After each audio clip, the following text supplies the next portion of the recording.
Welcome to the deep dive. We've gathered quite a stack of material for you today. Yeah, lots of stuff. Research papers, articles from language experts, even personal accounts from learners. And our focus, it's that common hurdle, the one so many of you face. Speaking English fluently, confidently, and, without letting fear get in the way. Mm-hmm. It's a challenge we really saw echoed across pretty much all the sources people put in the hours, right? Oh, definitely. Grammar apps, vocab lists. Exactly. They feel like they're making progress, but then that moment comes, the moment they actually need to speak. And the fear just shuts it down. Completely. It's so frustrating. It really is. And as several experts in our sources point out, the real goal isn't actually like perfect grammar or knowing every single word. No, not at all. It's about connecting. It's getting your ideas from, your head out into the world. Fluency is really communication. Right. One piece we read really hammered this home. It argued that chasing perfection, that's often the biggest thing holding people back. Instead of just focusing on being clear. Exactly. Focusing on clarity and connection that frees you up to actually use the language. Yeah. And your accent. That's part of you, not something to, erase. That makes so much sense. So our mission in this deep dive is to pull out the most actionable insights from all this material. To help you navigate that fear. Right. We're going to look at practical strategies, mindset shifts, really dig into how to overcome that fear of speaking English. Yeah. Let's start right there, actually. The foundation, shifting your mindset. Okay. Well, what came through really clearly, both in the research and the personal stories, was just how universal this fear of making mistakes is. Everyone feels it. Everyone. It's totally normal to worry about sounding silly or, not being understood. No, absolutely. It can feel really personal, can't it? Like it says something about how smart you are. It can feel that way, yeah. Yeah. But that's the mindset trap we need to avoid. The sources, they all agree. Mistakes aren't failures. They're data. Essential data points for learning. Think of them like feedback. One study we looked at actually tracked learners. And the fastest progress wasn't linked to making the fewest mistakes. It was linked to the willingness to make them often. Huh. So mistakes are stepping stones. Exactly. The more you're willing to speak and inevitably make some mistakes. The faster you actually learn. Precisely. You're creating more learning opportunities for yourself. Think about kids learning their first language. They don't wait for perfect grammar. No. They just jump in, they stumble, they get corrected by the response they get, and they adjust.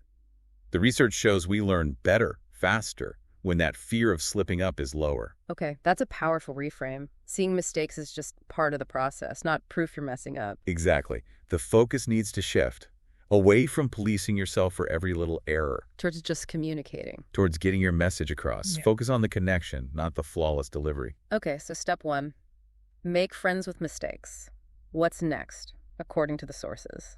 Well, a technique that kept popping up across a lot of the articles as a real fluency booster is training yourself to think directly in English. Ah, okay. Skipping that translation step in your head. That's the one. It's about forming your thoughts, your internal chatter, straight into English. Sounds kind of challenging.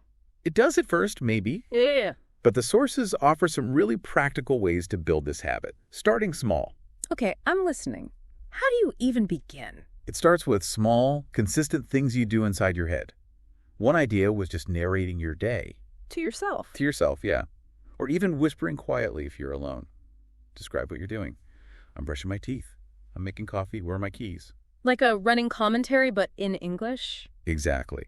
Another way is commenting on your thoughts or what you see. This traffic is awful. I like this song. Feeling stressed today. Or describing things? Yeah. That's a red car. This chair is comfy. Simple stuff. I get it. So it's not about super complex sentences right away, just constant low-level engagement. Right. These little internal drills, they build that mental muscle for English patterns and words naturally. Several personal accounts mentioned that doing this daily, even for short bursts, really cut down on that thinking time before speaking. No, that translation lag. Yeah. Yeah. And, while you're thinking in English, remember, pronunciation is part of it, but your accent, that's just part of who you are. Fine. Good reminder. Okay, so mindset shifting, we're trying to think in English. How do we build the actual, speaking muscle, the smoothness? Right. This is where active output comes in. Input is vital, listening and reading. But the sources really stress that fluency is forged when you actively use the language. Makes sense. And a key technique, especially in articles about learning efficiently, was learning language in chunks, phrases, not just single words. So instead of learning nice and meet and you separately. You'll learn nice to meet you as one block. So Oh. things like, could you pass the? Or I'm looking forward to. Learning these ready-made phrases makes speaking feel much more automatic. Takes less brain power in the moment. Exactly. It reduces the cognitive load, and it helps you sound more natural. Research actually showed learners focusing on chunks improve their conversational flow faster. What about idioms? They add so much, like a flavor. They do. Idioms like break a leg or piece of cake definitely add color and show a deeper grasp. The consistent advice here was learn them in context. Not just memorizing lists. Right. See how they're actually used in conversations or texts? They can make you sound, more proficient. Okay, chunks and idioms help with what to say and sounding natural. What about the actual sound, the delivery? Good question. 2 techniques came up again and again for that. First one is shadowing. Shadowing. Yeah. It means listening to a native speaker and trying to copy them, mimicking them almost in real time. Yeah. Like you're their shadow. So you're matching their rhythm, their ups and downs, the stress. Precisely. It's like a workout for your mouth, your vocal cords, training them to make English sounds and rhythms more naturally. How do you start? The sources suggest starting short. Use clear audio, something you enjoy listening to, at a pace you can handle. Listen carefully, then try to speak along. Really focus on their pitch, the stress patterns, how the words flow together. So it's more than just the words, it's the music of it. Exactly. As you get better, you can try longer bits, faster speech, different accents even. One person wrote about shadowing their favorite actor. And it helped? They said they noticed a real improvement in how natural they sounded after just a few weeks. Wow. Okay, that's shadowing. What's the second technique? Self-recording. Just using your phone or whatever to record yourself speaking. Ooh, that sounds potentially awkward. Haha, it can feel a bit cringy at first, yeah.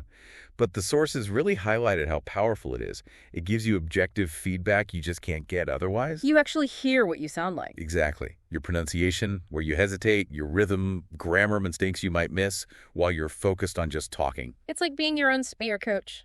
It really is. Several language coaches called it non-negotiable for serious improvement. You can pinpoint specific things to work on, like a tricky sound or linking words, and you can track your progress over time. It's really insightful. Okay, so we're building the internal habit, working on the sound with shadowing and recording. But where do you actually use this? Where's the practice ground? Right. This brings us to immersion. Multiple sources emphasize this. You have to put yourself in situations where you need to use English. That's where the real growth happens. Surrounding yourself with the language. Absolutely. And you don't need to, move to London tomorrow to start. Yeah. Simple things in your environment make a difference. Like what? Change the language settings on your phone, your computer, your social media apps. You'll constantly see and interact with English without even trying too hard. That's clever. Constant, subtle exposure. It is. Listen to English music, podcasts, things you actually find interesting. Watch movies, TV shows in English. Subtitles, okay. Totally fine. Especially at the beginning. They're great for hearing conversational English, different accents, slang, culture, and reading, too.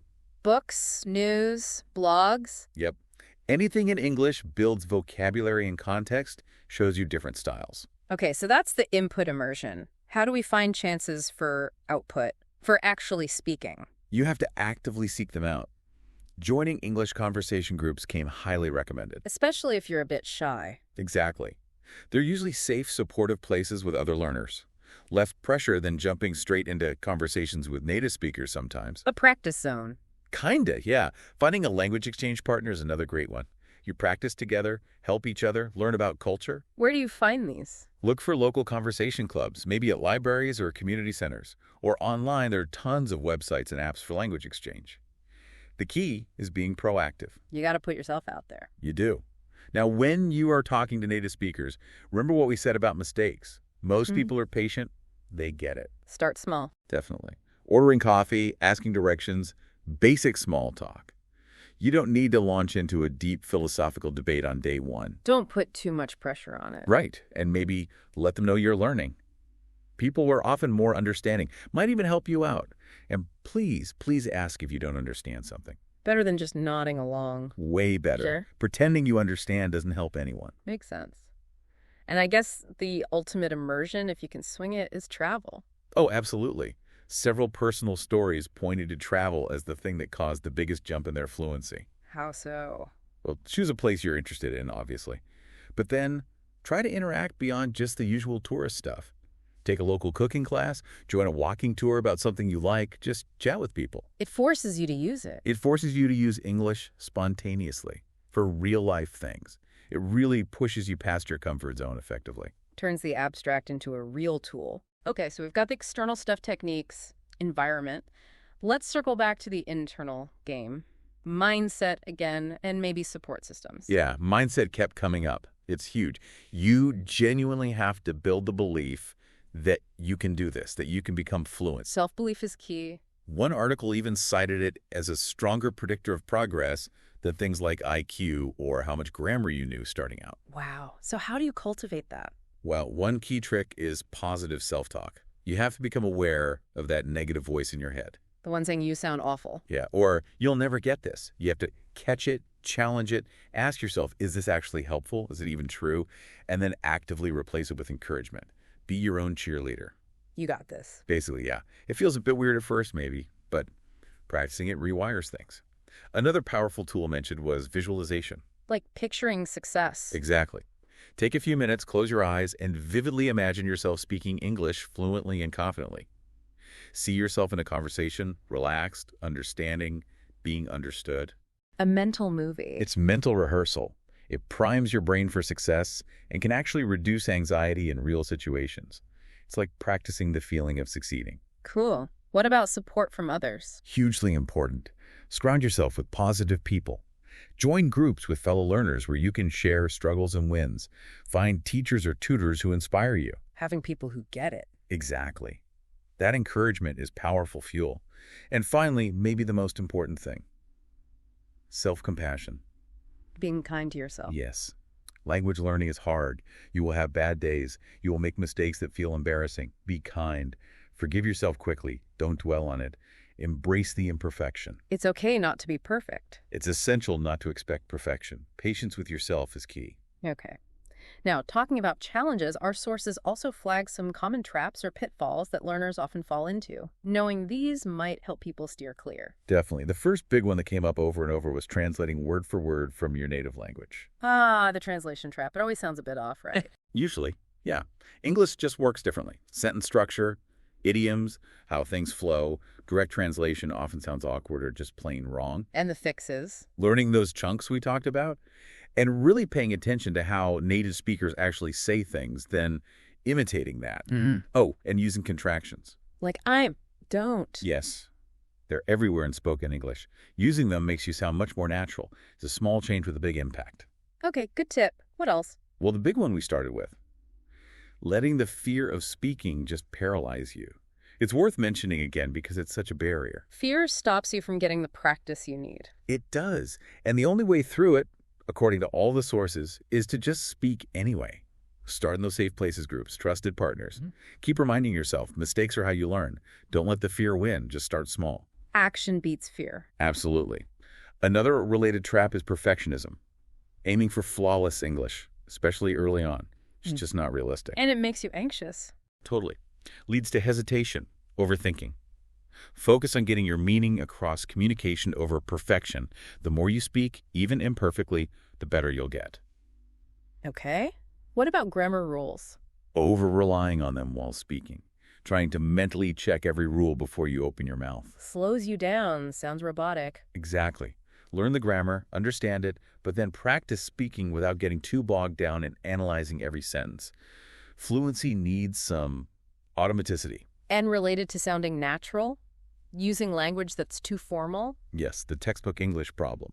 Sometimes learners sound like they swallowed a dictionary because they're using language that's too stiff for everyday chat. How to fix that? Immerse yourself. Listen to how real people talk in different situations. Movies, podcasts, cafes. Notice the more relaxed language and practice using it appropriately. Match the context. Makes sense. Anything else? A really crucial one. Not asking for help when you're stuck. Being too embarrassed, maybe? Or thinking you should figure it all out yourself. Yeah. No. Ask teachers, tutors, language partners, patient friends. Asking shows you're serious about learning. Every expert agreed. Good learners ask for help. It speeds things up. Massively. And, overarching all of this, impatience. Fluency takes time. It's a journey, ups and downs. Trust the process. Celebrate the small wins. Be kind to yourself. Take breaks. Not a race. Not at all. It's an exploration. So, with all these techniques, mindset shifts, avoiding pitfalls, how do we actually make this journey stick? How do we keep going, make it fun, sustainable? That's so important. Because if it feels like a total chore, you won't stick with it. The research backs this up. Enjoyment, intrinsic motivation is key. So find ways to make it enjoyable. Yes. Integrate English into things you already love doing. Like if you love cooking, find English recipes. If you're into video games, join an English-speaking server. Exactly. Follow sports teams and read English commentary. Deep dive into the lyrics of English songs you love. Make it part of your hobbies, not some separate, painful task. It feels less like study, more like life. Precisely. And set little challenges for yourself, fun ones. Today, I'll learn the words to one chorus, or this week, I'll watch one YouTube video in English without subtitles. Keeps it engaging. Gamify it a bit. Yeah. And honestly, don't take yourself too seriously. Laugh at the mistakes. Please do. Yeah. Learning a language means being vulnerable sometimes. You'll say weird things. Laugh about it. Embrace the awkwardness. Find the joy in just trying, in those little moments of understanding. Make it playful. Learning should be fun, not stressful. It really should. When you connect English to enjoyment, sticking with it becomes so much easier. This has been incredibly helpful. We've covered so much ground-shifting mindset about mistakes, practical stuff like thinking in English, shadowing, recording yourself, Creating immersion, using visualization, getting support. avoiding those common traps like word-for-word translation and perfectionism, and, crucially, making it fun. So, if we had to boil it all down, what are the absolute key takeaways for someone listening who wants that fluency and confidence? Okay, first I'd say consistency. Little bits, often. Make English a regular part of your life, even if it's just 10-15 minutes a day. Habit is powerful. Keep the engine running. Exactly. Second, embrace mistakes.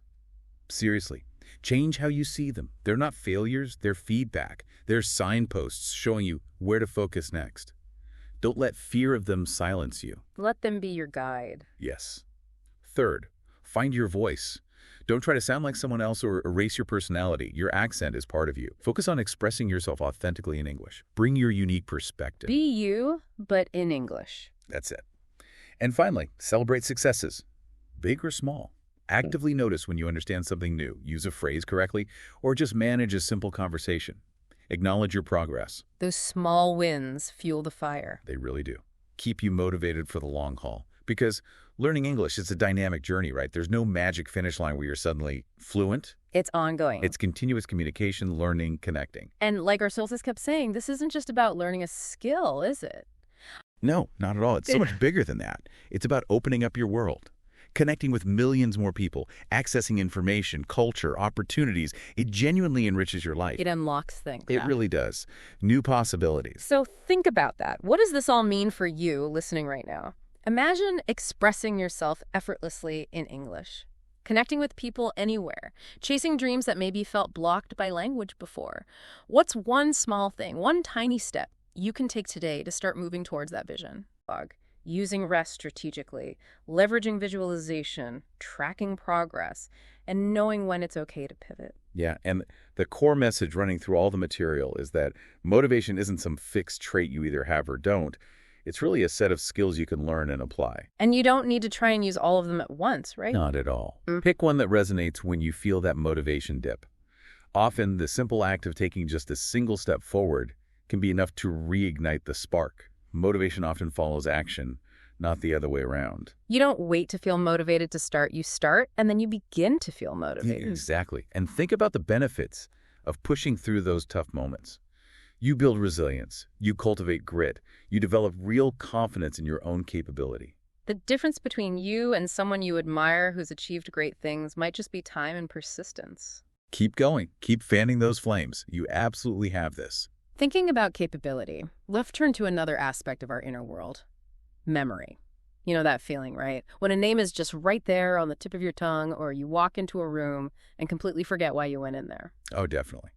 Happens to everyone. Your sources have some really interesting things to say about why our memories sometimes feel like they, well, fail us. They did. And today's deep dive question is forgetting just a glitch in the system? Or, and this sounds kind of counterintuitive, is it actually a feature? The material you provided makes a pretty compelling case that forgetting might actually be a good thing sometimes. Strange as that sounds. It's such a universal experience. Understanding it is incredibly insightful. We're taking a deep dive into how your brain handles information, drawing directly from the studies and articles you shared. So, based on your sources, here's our plan.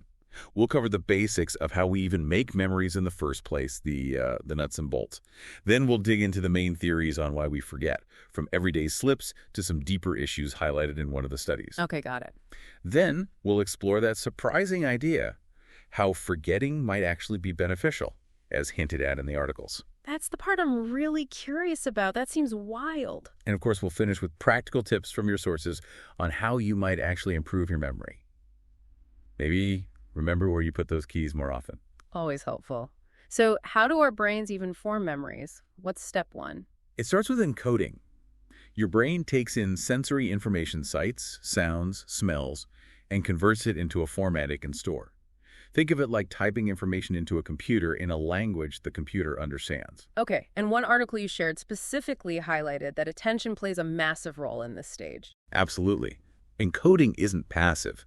The more focus and effort you put into paying attention in the moment, the stronger that memory trace will be right from the start. It's like the difference between having two conversations at once, barely listening to one, versus really hanging on every word of the other. You'll remember the second one way better because you were truly present. Precisely. You have to capture the information effectively in the first place. Okay, so once it's encoded, where does it go? Storage. That's where the encoded information is held. And there's short-term or working memory, which is like a temporary mental scratch pad, easily erased. Like remembering a phone number just long enough to dial it, then poof, it's gone. Exactly. And then there's long-term memory, where information can potentially be stored for your entire life. And your sources mentioned some key brain areas involved here. The hippocampus, often called the memory maker, which is crucial for forming new long-term memories. Yes, that was emphasized in the material. And the amygdala, which handles emotions, which helps explain why emotional memories can be so vivid and easy to recall, right? Yeah, the amygdala helps tag those memories with emotional significance, essentially making them stickier. And the cerebral cortex is kind of like the vast filing cabinet for all that long-term storage. So information is encoded, hopefully stored well, and then what? Retrieval. Going back into those mental files to find the information you need, but as we know, it isn't always easy. No. How easily you can retrieve a memory depends heavily on how well it was encoded and stored initially. You need the right cues, kind of like the right search terms for your mental filing cabinet. Sometimes the memory is definitely there, but you just can't seem to access it at that moment. Which brings us right back to the main question. Why do we forget? Let's look at the theories your sources covered. First up, decay theory. A fairly simple idea.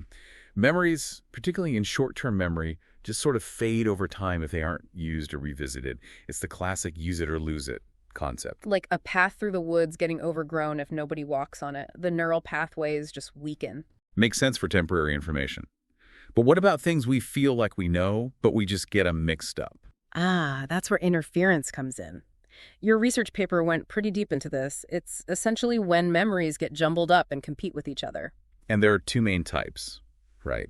Proactive interference, where older memories make it hard to learn or remember new ones. Like your old phone number making it difficult to remember your new one, the old one keeps popping up and interfering. Exactly. And the flip side is retroactive interference, where learning new information makes it harder to recall older memories. So if I learn a brand new software program, I might suddenly struggle to remember the details of an older one I used to know inside and out. Precisely. The new information can sort of overwrite or interfere with the retrieval of the old.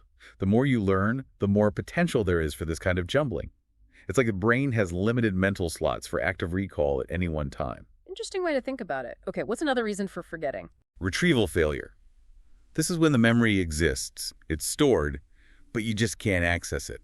That classic tip-of-the-tongue feeling. Oh, that frustration. You know it, but you just can't pull it out. And often, a small hint.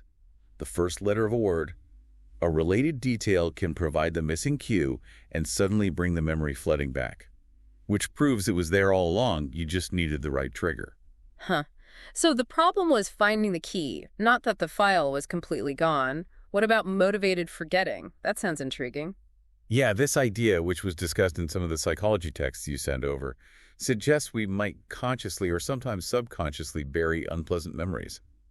Emotions can play a significant role in what we choose to remember and what we push away. So sometimes you forget because, well, part of you doesn't really want to remember. And then there's memory distortion. Okay, this is the really freaky one. Memories aren't perfect, static recordings. They can actually change over time. You can even come to remember things that didn't actually happen. Wow. That feels fundamentally unsettling. How reliable is anything then? It definitely highlights that memory isn't always reliable. Your brain is actively rebuilding memories every time you recall them. And this rebuilding process can be influenced by your current beliefs, your feelings, even input from other people. Like eyewitness testimony, which we used to think was the gold standard, but now we know it can be surprisingly fallible due to things like leading questions or simply talking to other witnesses after the event. Precisely. Memories are almost like stories you retell. Each telling can subtly alter the details. So my own life story, as I remember it, might not be perfectly accurate. That's a lot to take in. It's possible, according to your sources. And finally, there's the more straightforward cause: brain damage and neurological conditions. Right. Forgetting due to actual physical injury, disease, or disorders that directly impact the brain's ability to form, store, or retrieve memories. Conditions like Alzheimer's, dementia, stroke, or significant head injuries can severely impair memory function. And of course, normal aging can also bring some decline in certain memory processes. Okay, so we've covered the main reasons for forgetting: decay, interference, retrieval failure, motivated forgetting, distortion, and physical damage. Forgetting is clearly a complex, inherent part of how our brains work, but you mentioned earlier it might actually be good. How? Well, think about the sheer volume of information constantly bombarding your brain. Every sight, sound, thought, interaction. If you remembered every single bit of it. I'd be completely overwhelmed, utterly paralyzed. Exactly. Forgetting acts like a vital filter. It helps your brain clear out the clutter, discard unnecessary or irrelevant information, and prioritize what's important right now. So my brain is kind of decluttering for me, like automatically sorting the junk mail so I can find the important letters. That's a great way to put it. It frees up cognitive resources, making your brain more efficient, and potentially aiding better decision-making by reducing all that irrelevant noise.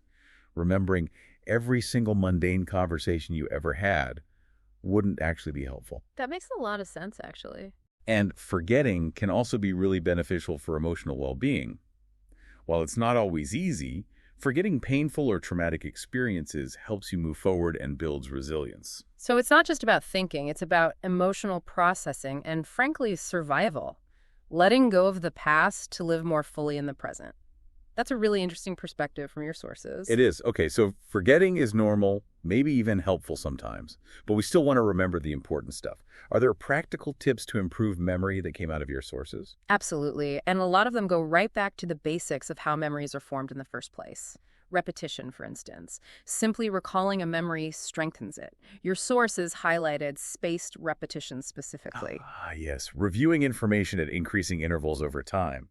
Studies consistently back this up as highly effective for solidifying things in long-term memory. Makes total sense. And then mnemonics and memory aids. These can feel a bit gimmicky sometimes, but they really work by creating stronger cues for retrieval. Things like acronyms, rhymes, visualizations, linking new info to stuff you already know. They just make information easier to grab onto later. Like using ROYGBIV for the colors of the rainbow, or that old musical phrase, every good boy does fine, for the notes on the staff lines. Simple tools, but they provide effective mental shortcuts. Your sources also really stress the importance of overall health for memory. Taking care of your body directly benefits your brain. Exercise increases blood flow. A healthy diet provides essential nutrients. And sleep. Sleep is absolutely crucial for memory consolidation. Yeah, your brain is actively working while you sleep to sort and file away new memories, making them stick.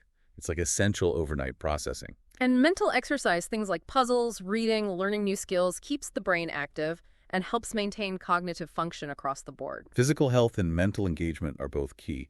Okay, how about improving that initial encoding step we talked about? Mindful encoding. Basically being fully present and focused when you're trying to learn something new. Eliminating distractions helps the information get processed more deeply, giving it a much better chance of sticking around. Focus really is like a superpower for memory. And emotional connection. We tend to remember things much better if they have some emotional weight or personal relevance to us. So try connecting new information to your own life, your interests, or your goals Make it meaningful. That definitely rings true. It's always easier to remember things you genuinely care about or can relate to your own experience. And finally, retrieval practice. This is similar to repetition, but it's active.